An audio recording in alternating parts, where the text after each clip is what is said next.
Hello everyone, स्वागत है आप सभी का। तो आज की इस वीडियो में हम डिस्कस करेंगे रेशियो एंड प्रोपोर्शन के जितने भी सवाल आपके रेलवे एग्जाम्स में पूछे गए रिसेंट में, जैसे कि एएलपी हो गया, आरपीएफ एसआई हो गया, आरपीएफ कांस्टेबल हो गया, चाहे वो टेक्नीशियन हो गया। तो यहाँ पे मुझे रेशियो एंड प्रोपोर्शन के 25 बेस्ट क्वेश्चन मिले जहाँ पे आप फंसते होंगे, और बाकी तो क्वेश्चंस आप कर ही लेंगे। और ये यूज़फुल होने वाला है अगर आप एनटीपीसी का एग्ज़ाम देने वाले हैं और ग्रुप डी का देने वाले हैं, या एएलपी या कोई और रेलवे एग्ज़ाम्स के देने वाले हैं, तो उसमें तो यूज़फुल होगा ही। साथ ही आप एसएससी की प्रिपरेशन कर रहे हैं तो उसमें भी आप इसे देख सकते हैं। तो चलिए हम स्टार्ट करते हैं। और अगर आप चैनल पे नए हैं तो मेक श्योर कि आप सब्सक्राइब कर लीजिए, क्योंकि एनटीपीसी के वन शॉट वीडियो यहाँ पे मैं डालूँगा, जिससे कि आपका सिलेबस का रिवीजन होता रहेगा।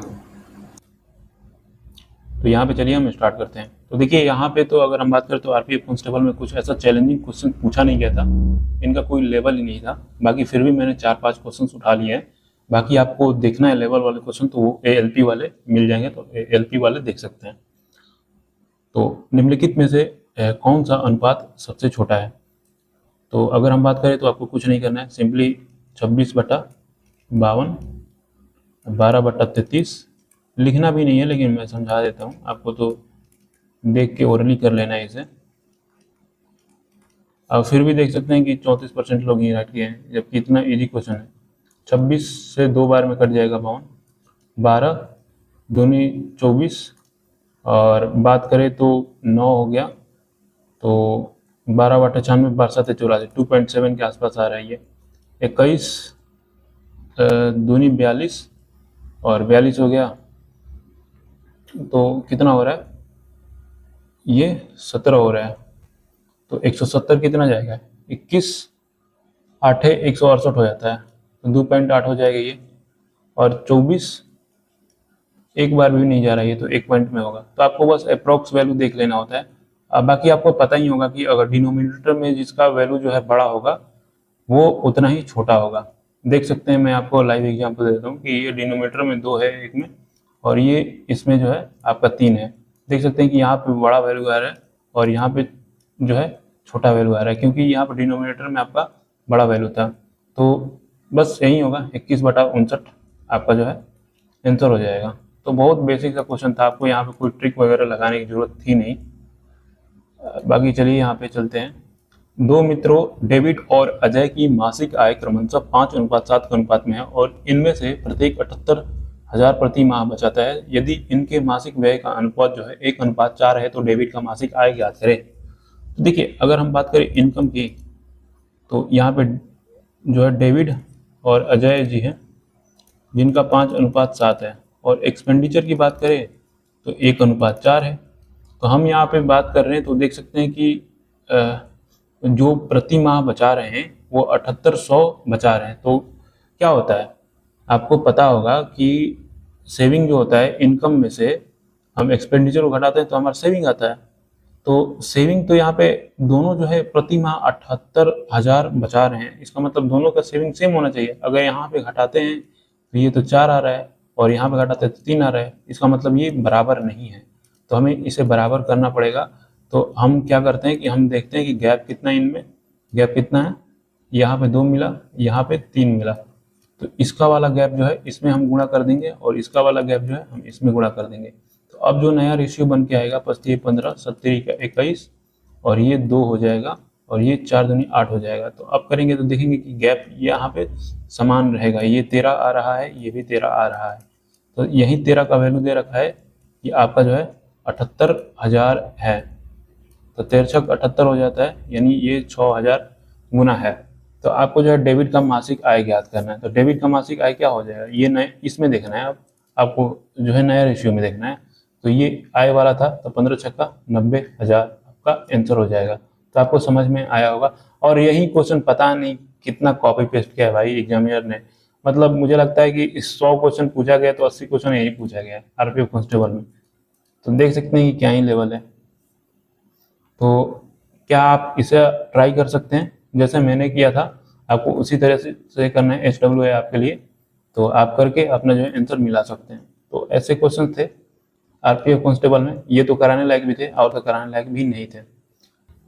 तो यहाँ पे क्वेश्चन नंबर 4 ये बोल रहा है कि रमणीक ने 1,45,600 से एक व्यवसाय आरंभ किया।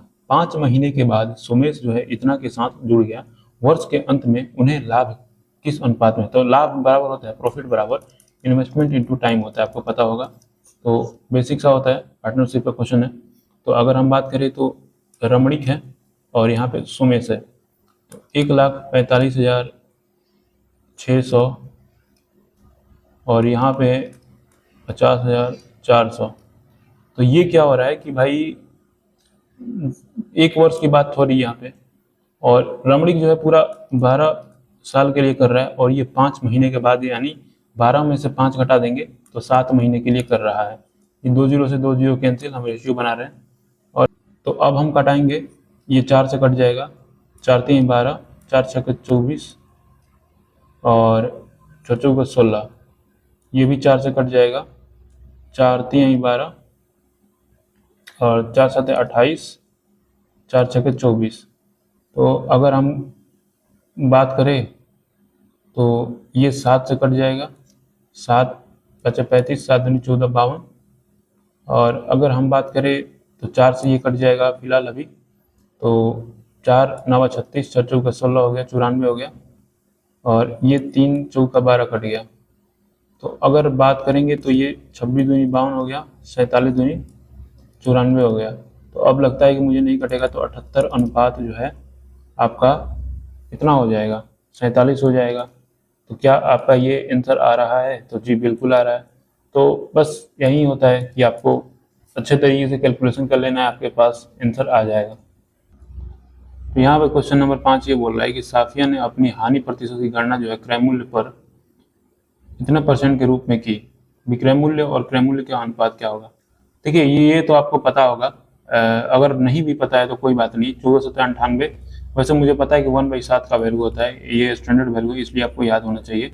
बाकी आपको नहीं पता है 1498 और 2 जोड़ेंगे 100 हो जाएगा, बटा में नीचे भी परसेंटेज का 100 हो जाएगा, तो कट जाएगा, तो 1/7 आ जाएगा। तो 1/7 आ गया। क्रय मूल्य पर जो है हानि की गणना किया जा रहा है, इसका मतलब ये जो 7 जो है आपका क्रय मूल्य है और 1 जो है हानि है, तो ये CP है, तो ये जो है SP हो जाएगा आपका 6, क्योंकि एक हानि था। तो आपको पता है कि हानि बराबर क्या होता है, क्रय मूल्य माइनस विक्रय मूल्य होता है। तो 7 अनुपात क्या पूछा है आपसे, विक्रय मूल्य और क्रय मूल्य का अनुपात पूछा है ना, तो आपको यहाँ पे 6:7 हो जाएगा, तो B आपका आंसर हो जाएगा। तो इसमें कोई समझने वाली बात थी नहीं ज़्यादा। तो यहाँ पे क्वेश्चन नंबर 6 ये बोल रहा है कि 2 मित्रों निर्मल और राकेश की मासिक आय जो है क्रमशः 5:7 के अनुपात में है, और प्रत्येक इतना बचाता है, तो व्यय इतना है, तो मासिक आय कितना होगा? तो ये HW है, जैसे मैंने आपको कराया था इसी प्रकार आपको करना है। तो 30, 50 और 96 और y समानुपात में है, तो y का मान ज्ञात कीजिए। तो यहाँ पे बेसिक सा करना होता है कि आपको 30/50 और 96 बटा में y इस प्रकार आपको कर लेना है, और 0 0 कटेगा, 32 3 96, y बराबर क्या हो जाएगा, 5 2 10 3 15 1 16, आपका 160 निकल के आ जाएगा। तो ये रहा। अब ALP के क्वेश्चन आ गए, बहुत ही बेहतरीन क्वेश्चन पूछे गए इसमें। 2 कक्षाएं A और B हैं। यदि 7 विद्यार्थियों को A से B में हस्तांतरित कर दिया जाता है, तो B में A से दोगुनी संख्या में विद्यार्थी होंगे। यदि 3 विद्यार्थियों को B से A में भेज दिया जाता है, तो दोनों कक्षाओं में विद्यार्थियों की संख्या समान हो जाएगी। दोनों कक्षाओं में विद्यार्थियों की संख्या के बीच धनात्मक अंतर ज्ञात कीजिए। देखिए यहाँ पे बोल रहा है कि 2 कक्षाएं हैं जिसमें A और B है।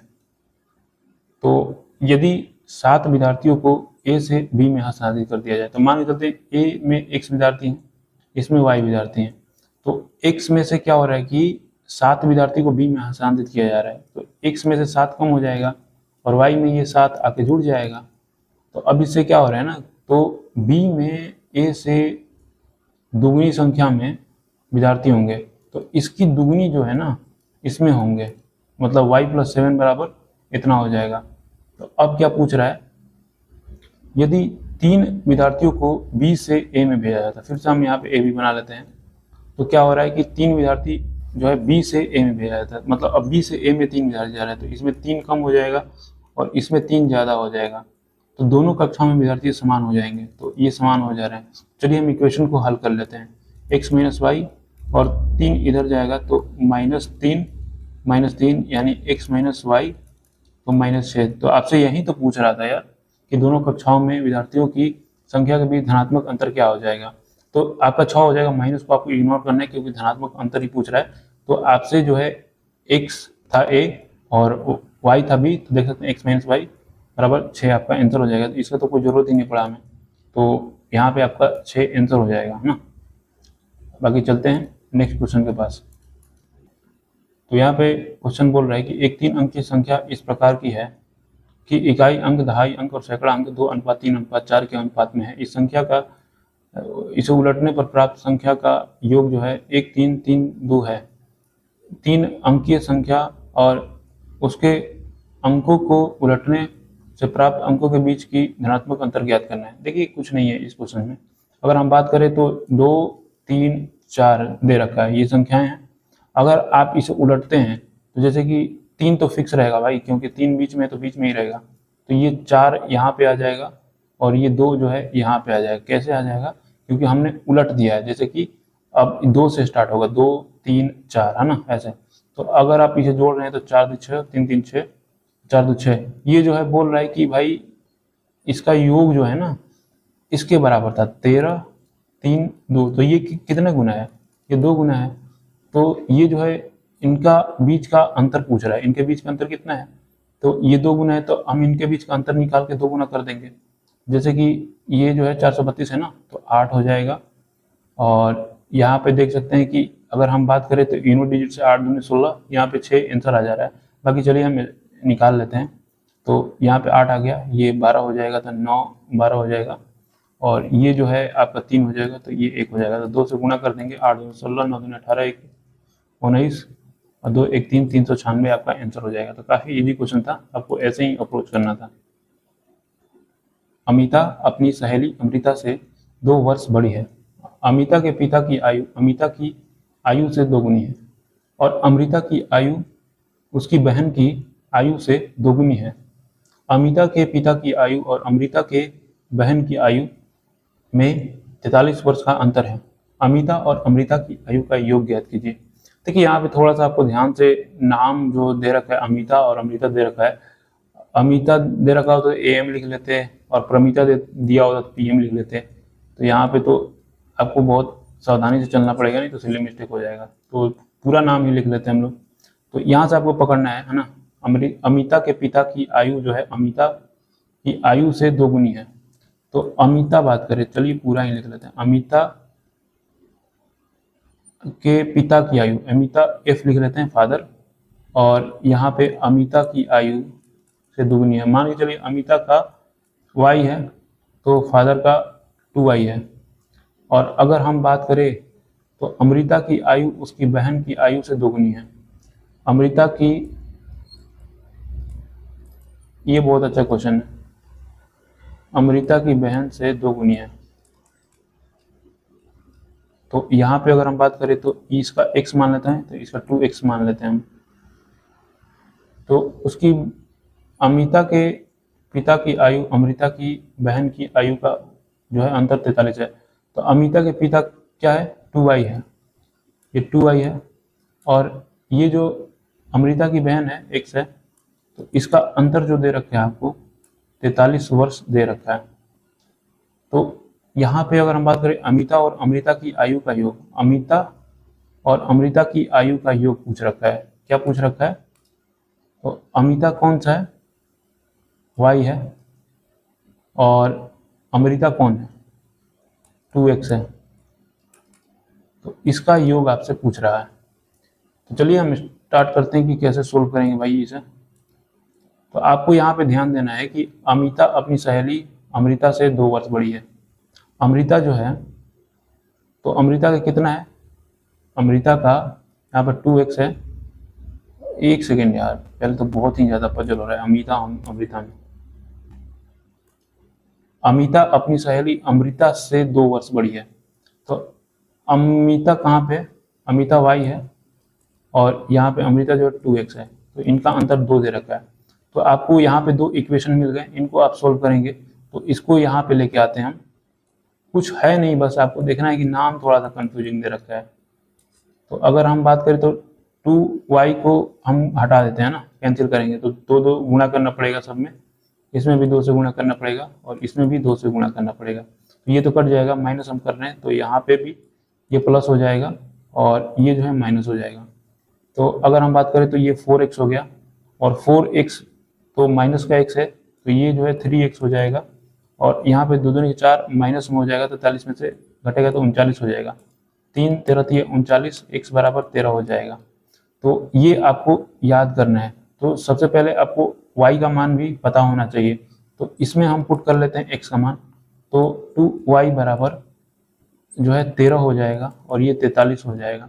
फिर हम सोल्व करेंगे तो 2y बराबर आपका जो है 56 आ गया और y बराबर आपका जो है 28 आ गया। तो अब आपको बेसिक सी बात है कि यहाँ पे आपको पुट कर देना है, तो 28 हो जाएगा और यहाँ पे 13 दूनी 26 हो गया ना, क्योंकि x का मान 13 निकाला था आपने। तो यहाँ पे 8 से 14, 2 2 4 1 5 54 हो जाएगा। देख सकते हैं कि थोड़ा सा अच्छा क्वेश्चन माना जा सकता है, लेकिन देखिए काम कितना था, आपको क्वेश्चन में इतना बोल रखा था, आपको लिख लेना था, बस आपको जो है इक्वेशन सोल्व कर देना था, आपका आंसर आ जाता है, बस इतना ही था। लेकिन देखने में आपको थोड़ा सा लग रहा होगा कि बड़ा है, कुछ नहीं था, लेकिन हाँ अच्छा क्वेश्चन बोला जा सकता है। 13 वर्ष पहले मनोरमा की आयु उसकी बहन की आयु की 2/5 थी। मनोरमा और उसकी बहन की वर्तमान आयु का अनुपात 3:4 है। उनकी वर्तमान आयु का योग कितना है? तो मनोरमा और उसके सिस्टर की बात करें तो मनोरमा की आयु जो है उसकी बहन की आयु के, तो मान के चलो मनोरमा 2 थी तो ये 5 है ना। तो ये कितनी थी? 13 वर्ष पहले की आयु थी, है ना, 13 वर्ष पहले की आयु थी। अब वर्तमान आयु जो 3:4 है ना। तो यहाँ पे आपको पता होना चाहिए कि भाई जो आयु होता है उनमें तो जो अंतर होता है, अगर आप 2 पर्सन की कंपेयर कर रहे हैं तो कितने भी साल की बात करें तो वो तो अंतर समान ही बनी रहती है। तो यहाँ पे देखेंगे तो यहाँ पे अंतर जो है 3 है और यहाँ पे 1 है। तो यहाँ पे इसमें 1 से गुणा करेंगे, इसमें 3 से गुणा करेंगे, तो यहाँ पे नया रेशियो आपका निकल के आएगा 3:2:5 ही रहेगा, क्योंकि इसमें 1 से गुणा हुआ है। और यहाँ पे 3 का 9 और ये 4 12 आया। तो अब आपको यहाँ पे देखने को मिल रहा है कि ये जो था आपका 7 का गैप आ रहा है, लेकिन ये तो एक्चुअल जो बोल रखा है कि ये तो भाई 13 वर्ष पहले की बात हो रही है। इसका मतलब यहाँ पे 13 वर्ष का गैप होना चाहिए, मतलब इधर भी देख रहे हैं 7 है तो यहाँ पे 13 वर्ष का गैप होना चाहिए। लेकिन अब पूछ क्या रहा है आपसे कि उनकी वर्तमान आयु का योग क्या है, तो उनकी वर्तमान आयु का योग क्या है ये पूछ रहा है आपसे। तो ये है उनकी वर्तमान आयु, तो 9 2 11 21, 21 का वैल्यू क्या हो जाएगा? 13 7 21, 7 3 का तो 13 या 39 आपका आंसर हो जाएगा। देख सकते हैं कि आपका 39 आंसर है।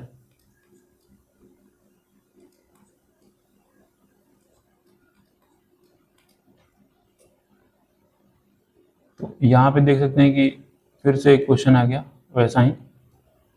तो अमिता अपनी सहेली अमृता से 2 वर्ष बड़ी है। अमिता के पिता की आयु अमिता की आयु से 2 गुनी है और अमृता की आयु उसकी बहन की आयु से 2 गुनी है। अमिता के पिता और अमृता की बहन की आयु में 43 वर्ष का अंतर है। अमिता और अमृता के बीच की आयु का अंतर ज्ञात करें। अरे भाई यहाँ पे अगर दे रखा है अमिता अपनी सहेली जो है अमृता से 2 वर्ष बड़ी है, और यहाँ पे भी वही पूछ रहा है कि अमिता और अमृत की आयु के बीच का अंतर क्या है, तो भाई 2 वर्ष तो यहाँ पे एक तरह से अंतर ही दे रखा है ना, मतलब बड़ी है, इसका मतलब वो 2 वर्ष बड़ी है, 2 वर्ष का अंतर है, उनमें गैप है। तो यहाँ पे सेम पूछ रखा है तो इसका आंसर भी डी हो जाएगा। तो ये भाई साहब है TCS क्वेश्चन बनाते हैं ना, तो इनको अब SSC से अलविदा कर दिया जाएगा। ऐसे क्वेश्चंस बनाते हैं लेकिन क्या कर सकते हैं, चलिए क्या ही कहा जा सकता है अब। लेकिन हाँ, जितने भी रेलवे वाले लोग हैं ना, आपको PYQ पर ही स्टिक रहना है, क्योंकि रेलवे में अभी TCS भाई साहब का जलवा चलता रहेगा, है ना। एक पाठ्य पुस्तक में केवल 662 पृष्ठ हैं। इसे 2 भागों में बांटा जाता है। पुस्तक के दूसरे भाग में पहले भाग की तुलना में 52 पृष्ठ कम हैं। तो पुस्तक के पहले भाग में कितने पृष्ठ हैं? जब भी आपको ऐसे क्वेश्चंस आते हैं ना कि मतलब इतना कम है या ज़्यादा है, तो आपको सबसे पहले बराबर दो भागों में बांट लेना होता है। तो सबसे पहले आप 52 को निकाल देंगे तो कितना हो जाएगा, 0 हो जाएगा, 1 हो जाएगा, और ये जो है 6 हो जाएगा। पीछे 2 से भाग करेंगे तो 2 बराबर भागों में आपका आ जाएगा, 305 आएगा आपका। तो मान के चलिए एक भाग ए है, एक भाग बी है, दूसरा भाग बी है, तो 305 दोनों को मिले होंगे बराबर बराबर। तो अब देखना है आपको कि किसको क्या मिल रहा है। पुस्तक के दूसरे भाग में पहले भाग से जो है 52 पृष्ठ कम थे, तो मतलब ये यहाँ पे 52 ज़्यादा रहा होगा, तो इसलिए यहाँ पे कम हो जाएगा। तो आपसे क्या पुस्तक के पहले भाग में कितने पृष्ठ हैं, तो आप यहाँ पे 5 2 7 5 3 आपका 357 आपका आंसर हो जाएगा। तो आपको ऐसे ही करना है। तो यहाँ पे क्वेश्चन नंबर 10 ये बोल रहा है कि दो समरूप त्रिभुजों की संगत भुजाएं 2:3 के अनुपात में है, तो यदि छोटे त्रिभुज का क्षेत्रफल 36 स्क्वायर सेंटीमीटर है तो बड़े त्रिभुज का क्षेत्रफल ज्ञात करें। तो यहाँ पे अगर हम बात करें तो आपका जब भी समरूप की बात करें और उसका रिलेशन आपको क्षेत्रफल और भुजा में दे रखा है। मान के चलिए त्रिभुज ABC है और एक त्रिभुज एरिया ऑफ त्रिभुज PQR है, तो इनका एरिया जो होता है ना, इनके जो भुजा होता है या इनका जो मीडियन होता है या हाइट होता है, तो उसके स्क्वायर के बराबर होता है। जैसे कि AB/PQ जो होता है ये स्क्वायर के बराबर होता है, तो ये आपको तो पता ही होगा। तो यहाँ पे आपको दे रखा है कि संगत भुजाएं जो दे रखी है, तो यहाँ पे इसका स्क्वायर हो जाएगा 2 दूनी के 4 3 के 9। अब ये जो है आपका जो छोटा त्रिभुज ये है, छोटा त्रिभुज का छोटा क्षेत्रफल होगा 36, 4 9 36 हो गया, तो ये भी 9 9 81 हो जाएगा। तो ये आपका आंसर हो जाएगा।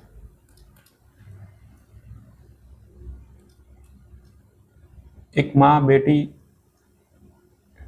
क्वेश्चन नंबर 11, एक माँ बेटे और बेटी की आयु का योग जो है 70 वर्ष है। यदि माँ की आयु अपने बेटे की आयु से 3 गुना अधिक है और बेटी की आयु जो है अपने भाई की आयु से 5 वर्ष अधिक है, तो माँ की आयु कितनी है।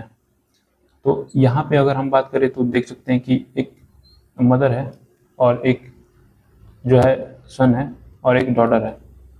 तो यहाँ पे इनकी योग जो है 70 वर्ष दे रखा है। यदि माँ की आयु जो है अपने बेटे की आयु से 3 गुना अधिक है, तो यहाँ पे ये x है, तो ये 3x है, और बेटी की आयु जो है अपने भाई की आयु से 5 वर्ष अधिक है, तो x + 5 हो जाएगा। तो चलिए यहाँ पे हम जोड़ते हैं, तो 3x, x 4x 5x, 5x + 5 आपको दे रखा है 70 है। तो यहाँ पे 5x करेंगे तो यहाँ पे ये 65 आ जाएगा, तो 13 × 5 = 65 हो जाएगा। तो माँ की आयु ज्ञात करना है, तो माँ की आयु क्या है आपका 3x है, तो 13 × 3 = 39 आपका आंसर हो जाएगा।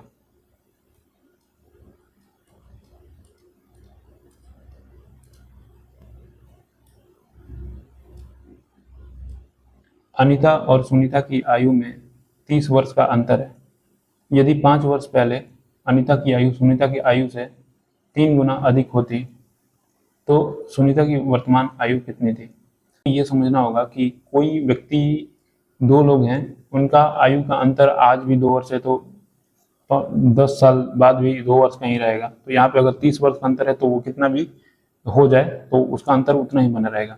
यहाँ पर अनीता और सुनीता है, तो यहाँ पे बोल रहा है कि अनीता की आयु जो है 3 गुना है, जो कि यहाँ पे बात करें तो इसका 1 है, तो ये इसका 3 हो जाएगा। तो यहाँ पे अंतर हम बात करें तो यहाँ पे 2 दे रखा है। ये हम कब का निकाल रहे हैं, ये हम 5 वर्ष पहले की बात कर रहे हैं, है ना, 5 वर्ष पहले की बात कर रहे हैं। तो यहाँ पे जो है आपका जो है 2 का है, लेकिन क्वेश्चन में बोल रहा है कि 30 है, तो यहाँ पे 15 गुना हो गया। तो यहाँ पे हम बात करेंगे तो किसका पूछ रहा है, सुनीता की वर्तमान आयु पूछ रहा है। तो सुनीता की वर्तमान आयु ये 15 हो जाएगा, वह ये 5 वर्ष पहले का है। अब वर्तमान 5 जोड़ देंगे, ये 20 आपका आंसर हो जाएगा। तो देख सकते हैं कैसे क्वेश्चन आपको देखने को मिल रहे हैं।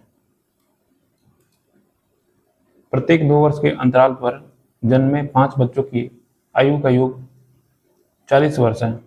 सबसे बड़े बच्चे की आयु कितनी है।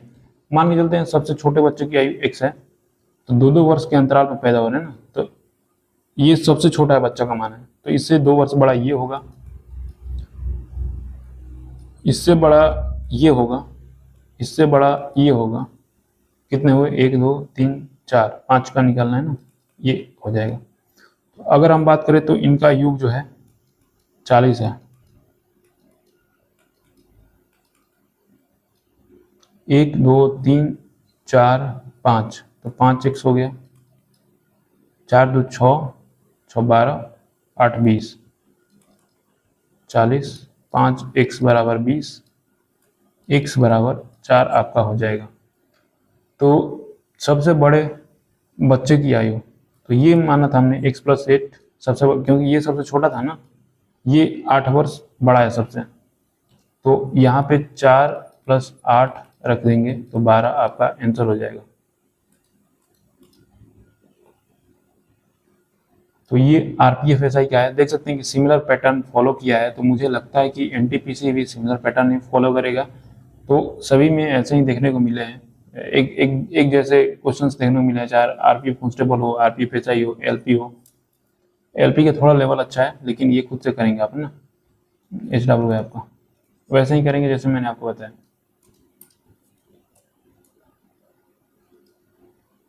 फर्नीचर की 3 वस्तुओं का औसत मूल्य इतना है।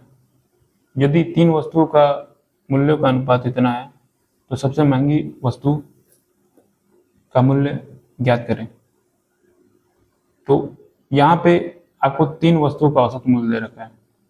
यहाँ पे अगर हम 3x 5x + 7x की बात करें, तो 3 से गुणा करना पड़ेगा, 0 3 18, 3 27, 1 28, 3 15, 2 17, 3 1 4, ये हो गया। तो 7 5 12, 3 15, x आपका यहाँ पे है 4 7 8 8 0, 15 से काटेंगे तो 15 3 45, 2 एक बार में जाएगा 15, 9 135, और यहाँ पे आपका जो है 3 है ना, 15 दूनी 30 हो जाएगा। तो यहाँ पे अगर हम बात करें तो सबसे महंगी वस्तु का क्या हो जाएगा, सबसे महंगी वस्तु 7 वाला है, तो 7, तो यहाँ पे 7 दूनी 14 यहीं देखने को मिल रहा है आपका, देख सकते हैं। बाकी गुणा कर सकते हैं, 7 दूनी 14 और 7 9 63, 1 64, 7 6 13 और 70 21 1 22। देखिए आपको जब भी ऑप्शन में मिल जाता है ना, तो आप ये सब चीज़ें मत कीजिए कि गुणा करके चेक करते हैं, तो यहाँ पे आपका टाइम किल हो जाएगा। तो ये देख लीजिए ये सबसे बड़ा भिन्न कौन सा है। तो ऐसे क्वेश्चंस को हम कैसे करते हैं, जैसे कि हम ये दोनों को हम पकड़ लेते हैं ना, ये दोनों को पकड़ेंगे और ऐसे आपको गुणा करना है। तो 45 चौका 180 हो गया, 7 चौका 28, 7 चौका 28 हो गया, यहाँ पे 7 चौका 28 हो गया। तो ये वाला जो है ना आपका, ये वाला आपका खत्म हो गया, ये अभी बड़ा चल रहा है, 4/7 वाला ये बड़ा चल रहा है। तो इसको अभी लेके जाएंगे और फिर 65 के साथ कंपेयर करेंगे, 65 और 87 के साथ। तो ऐसे करेंगे, ऐसे करेंगे। तो अगर हम बात करेंगे तो 7 चौका 28 और 8 चौका 32, 2 34 और 7 5 35 और 7 चौक 42, 3 45। तो ये आपका बड़ा चल रहा है अब, तो इसको अभी छोड़ देंगे और इसका कंपेयर अब जो है इसके साथ करेंगे। 65 87 के कंपेयर जो है 12 38 के साथ करेंगे। तो इसे आप करेंगे, इसे आप करेंगे, तो देखेंगे कि भाई ये तो ऐसे ही ऑब्जर्वेशन से ही आपको देखने को मिल रहा है। अगर आप इसे 40 मानते हैं, इसे 60 मानते हैं, तो 2400 आ रहा है। यहाँ पे तो आप इसे मान के चलिए 90 भी मान लेते हैं और इसे 10 मानते हैं, तो आपका 900 आ रहा है। इसका मतलब ये जो है आपका बड़ा है, 65/87 वाला बड़ा है, तो ये आपका आंसर हो जाएगा।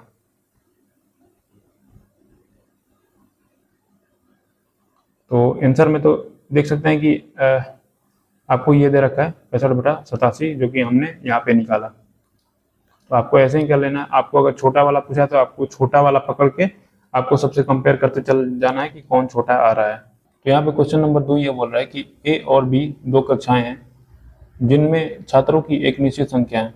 यदि 5 छात्रों को ए से बी में स्थानांतरित किया जाता है तो बी में छात्रों की संख्या ए में छात्रों की संख्या से दोगुनी हो जाती है। यदि एक छात्र को बी से ए में स्थानांतरित किया जाता है तो दोनों कक्षाओं में छात्रों की संख्या समान हो जाती है। तो बी में कितने छात्र हैं, तो इस टाइप के क्वेश्चन हमने किए हैं। देखिए हम ये बोल रहे हैं कि ए बी दो कक्षा था, इसमें एक्स थे, इसमें वाई थे, है ना। तो यदि 5 छात्रों को ए से बी में स्थानांतरित किया जाता है तो यहाँ से तो 5 जा रहे हैं और यहाँ पे 5 आ रहे हैं। अब हो क्या रहा है, तो बी में छात्रों की संख्या ए में छात्रों की संख्या से दोगुनी हो जाती है। यहाँ पे ये बन रहा है आपका। अगर हम बात करें यदि एक छात्र बी से ए में स्थानांतरित किया जाता है तो यहाँ पे अब नया वाला आएगा, तो बी से ना, तो यहाँ पे x+1 आ रहा है और यहाँ से जा रहा है, तो ये जो बोल रहा है कि बराबर हो रहा है। तो बी में कितने छात्र हैं, तो यहाँ पे आपको जो है इक्वेशन हल करना पड़ेगा। x माइनस वाई माइनस 1 माइनस एक्स माइनस वाई बराबर -2। तो अगर हम बात करें तो माइनस कॉमन ले लेंगे, माइनस वाई प्लस एक सेकेंड माइनस एक्स बराबर में -2 है, तो माइनस से माइनस खत्म हो जाएगा, y माइनस एक्स बराबर 2 यहाँ पे आ गया। तो इधर हम करेंगे 2x माइनस 10 y प्लस 5 आपका यहाँ पे आया, 2x माइनस वाई अब 15 हो जाएगा यहाँ पे। तो आप बस इक्वेशन को हल कर देंगे, हो जाएगा आपका। क्या पूछ रहा है कि b में, तो b है आपका y है, तो आप जो है x को कटा देंगे तो आपका काम खत्म हो जाएगा ना। तो आपका जो है मिल जाएगा, y मिल जाएगा तो आपका b भी मिल जाएगा। यहाँ पे आप करेंगे तो आपको जो है x को कटाना है ना, तो 2 से गुणा करेंगे तो 2x हो जाएगा। ये जो है 2 से गुणा करेंगे तो आपका ये 4 बना देगा। तो ये जो है आपका कट जाएगा, देख सकते हैं ये माइनस में है और ये प्लस में है, ये कट जाएगा। और यहाँ पे अगर हम बात करें तो ये जो है y हो जाएगा क्योंकि हमने जोड़ा है, और 4 ये 19 हो जाएगा। तो ये आपका 19 निकल के आ गया। तो काफ़ी इजी क्वेश्चन नहीं था, बाकी आपको बेसिक से अप्रोच कर लेना है अगर नहीं आते हैं ऐसे क्वेश्चन। तो एक महाविद्यालय प्रवेश परीक्षा में कक्षा के सभी 30 लड़कों द्वारा प्राप्त औसत अंक कक्षा के सभी 20 लड़कियों द्वारा प्राप्त औसत अंक से 5 कम है। यदि पूरी कक्षा में औसत अंक 25 हैं तो लड़कों के औसत अंकों का लड़कियों के औसत अंकों से अनुपात क्या हो जाएगा। तो यहाँ पे बॉयज एंड गर्ल्स है ना, तो अगर हम बात करें तो यहाँ पे बोला कि 30 लड़कों द्वारा प्राप्त अंक जो है 20 लड़कियों के औसत अंक से 5 कम है। तो गर्ल्स का x मान लेते हैं, औसत अंक यहाँ पे मान लेते हैं, इसका x-5 है। तो बॉयज हैं कितने, बॉयज 30 हैं और गर्ल्स कितनी हैं, तो 20 है। तो क्या हम इसका सम निकाल दें, क्योंकि यहाँ पे हमारा 25 दे रखा है, टोटल का सम हम जो है इक्वेट कर देंगे। जैसे कि 30 है, सम निकालना है तो आप ऐसे तो करते हैं, जो दे रखा रहता है तो आप उससे गुणा कर देंगे और जो टोटल से आप गुणा कर देंगे तो टोटल का सम यहाँ पे निकल के आ जाएगा। कितना दे रखा है, 25 दे रखा है ना, तो यहाँ पे 30x हो जाएगा, माइनस 150 हो जाएगा, 20x हो जाएगा, 1250 हो जाएगा। तो अगर हम बात करते हैं 50x हो जाएगा और इधर जाएगा तो ये 50 100 हो जाएगा, 100 1400 हो जाएगा। तो ये 0 से 0 कट जाएगा, 5 28, x बराबर आपका 28 आ जाएगा, जो कि आपका गर्ल का था। गर्ल का जो था 28 था और बॉयज का जो था 28 माइनस 5 था, यानी 23 था। तो क्या पूछ रहा है कि लड़कों की औसत अंकों क्या लड़कियों की औसत अंक, तो बॉयज का पूछ रहा है तो बॉयज 23 हो जाएगा और ये 28 हो जाएगा। तो आपका 23:28 आपका आंसर हो जाएगा। देख सकते हैं, आपको थोड़ा सा सावधानी से देखना है। देख सकते हैं 28:23 भी दे रखा है, जो कि 28 लड़कियों का है।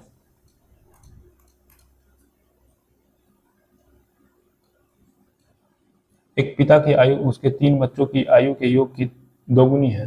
15 वर्ष बाद उसके बच्चों की आयु के बराबर होगी। 15 वर्ष बाद पिता की आयु कितनी होगी। तो यहाँ पे अगर हम बात करें तो फादर है और 3 सन है उसके, तो यहाँ पे अगर हम बात करें तो 2 गुनी है।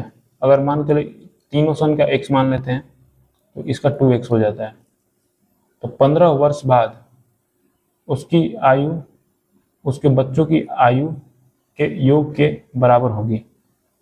तो 15 वर्ष बाद की बात हो रहा है, तो यहाँ पे 2x प्लस 15, यहाँ पे x प्लस, तो यहाँ पे देखिए, यहाँ पे तो एक ही बंदे का जोड़ रहा है, यहाँ पे जो है 3 बंदों का जोड़ रहा है, तो 3 बंदों का 15 15 15 जुड़ेगा तो कितना हो जाएगा, आपका 45 हो जाएगा।